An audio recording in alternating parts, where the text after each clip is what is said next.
What is going on, you guys? It is Livid Fray. Hope you guys are all doing very well today.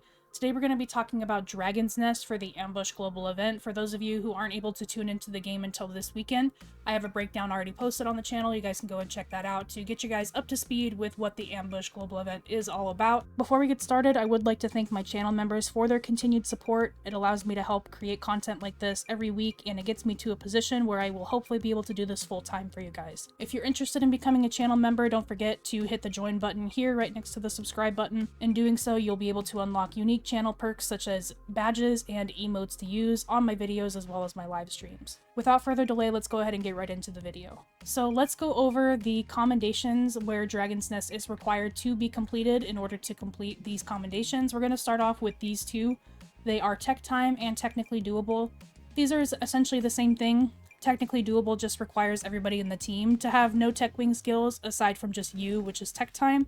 I like to just say kill two birds with one stone and do Technically Doable. We will go over some builds that I think will help you guys with this, but make sure you guys have all tech wing skills equipped for this. This includes the tactical link. The tactical link must be equipped in order for this to complete successfully. Next we have Kudos and Journey's End. These are again very similar. Journey's End just requires it to be covert or strategic. You'll notice that this says covert or strategic, meaning that this does not have to be done in strategic ambush difficulty. There is no Dragon's Nest commendation where strategic is required, so just keep that in mind to make things a lot easier for yourselves. The next one we have here is Close Quarters. This one requires only a shotgun to be used. You can use your skills as normal, so it is recommended to do this with some kind of skill build. Again, we will get into some builds here pretty shortly to showcase the ones that we use to get this done. And finally, the last one, which is going to be the most difficult, is Perfect Execution, which is completing all ambush playlist missions without agents being downed or dead on World Tier 5 or hard difficulty or above.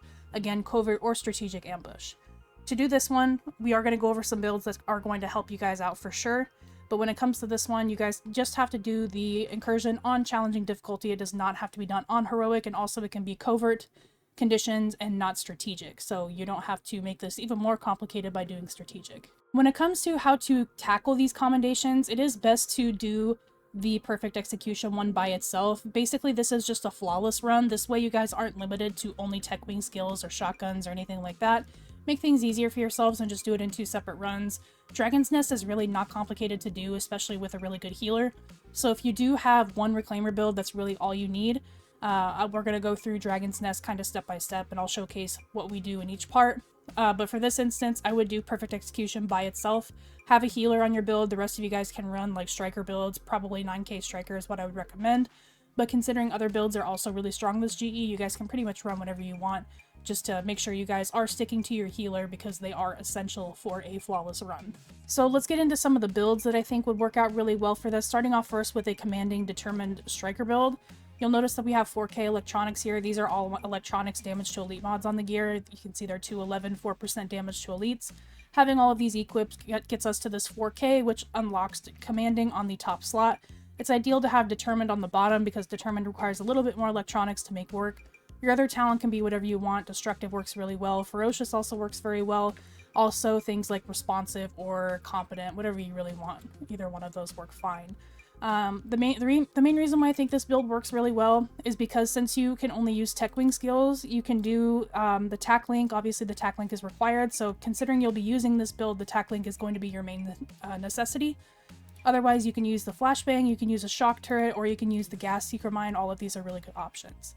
For the talents, make sure you guys have like One is None, Combat Medic. Combat Medic is going to be essential for this build because you're not going to want your teammates to go down. So Combat Medic, you are able to use med kits. You can keep your teammates healed up with med kits pretty nicely. The next build that I would recommend is a 5-piece Nomad with the Pharaoh's Mask. Ideally, you'll want some higher firearms, but this is kind of what I was locked to for this gear, as I have completely spec'd into EDR for this build, and then damage to elites and enemy armor damage are secondary. Just obviously make sure you have them like on the knee pads and things like that. You could roll enemy armor damage like on the knee pads if you want to, but considering we are needing EDR for this build, I think it makes more sense to go with that here because that's double the percentage. For the weapons, I would definitely make sure you guys have Predatory somewhere. On this build, I have it on my secondary, I have it on the house. And then I have Destructive, Brutal, and Ferocious here on the M4. For the chest piece, you can do something like Health on Kill if you want to. I've chosen to go more into EAD because I lost out on some damage from the mods. The gloves, I have EAD, assault rifle damage, and critical hit damage. You could go with health on kill here if you'd like to. And then for the holster, I have reload speed.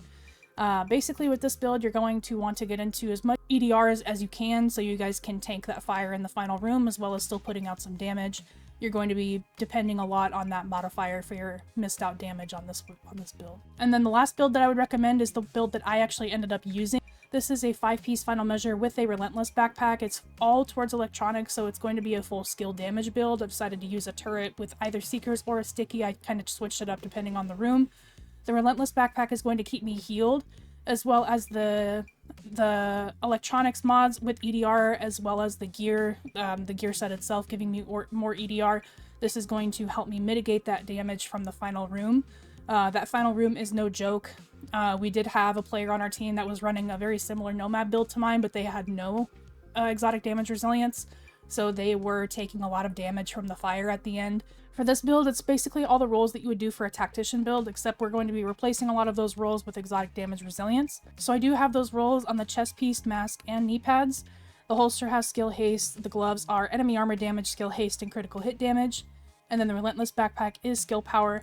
You can put burn resistance on the gear if you want to. I personally wish I would have done more damage to elites on the gear, such as on the mask. The knee pads themselves, I was stuck. I didn't have burn resistance on the knee pads, which at first I was pretty upset about. But I did come to learn that burn resistance for this mission, you guys, really doesn't do anything. Especially in that final room, the floor is just going to stay on fire. So it doesn't matter how much resistance to burn that you have. You're always going to be under that effect. For some reason, I thought for Dragon's Nest, or for really burn resistance in general, I thought that it would extend the amount of time until the status effect actually applies to you. But what it actually does is it just reduces the amount of time that you're on that status effect. So considering with something like Dragon's Nest where the literal floor is on fire, you're going to be on fire no matter what. So honestly, burn resistance is pretty bad. I did have a Nomad build first that was spec'd into burn resistance, so I literally had the purple burn resistance mods on, but it's really not going to do anything. In those cases, it's best to just run a Pharaoh's Mask instead. An alternative to this build, if you want to run Final Measure instead of Nomad, is to do a 5-piece final measure and do a Pharaoh's Mask and roll everything over to firearms instead. That way you do some damage output. You're not relying on your skills. I just thought I wanted to get my skill kills done at the same time as the flawless run, but we ended up doing it a little bit differently. If I were to do this build differently, I would definitely spec into a DPS final measure build with Pharaoh. I think that would help me tank all of that fire damage at the end, as well as still packing a punch. So there you guys have it. Those are the builds that I'm recommending for the Dragon's Nest Incursion. I'm hoping this video was helpful for you guys. Make sure you guys are utilizing our community Discord as well.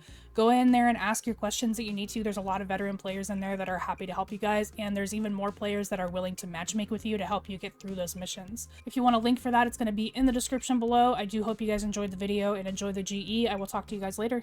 Can't believe the bullshit that went down in the dark zone at the end there. I know. We had it. Everything I told them was dead on. They made us pull out anyway. And we left our dead behind. Yeah, we're not supposed to do that. Hang on a second.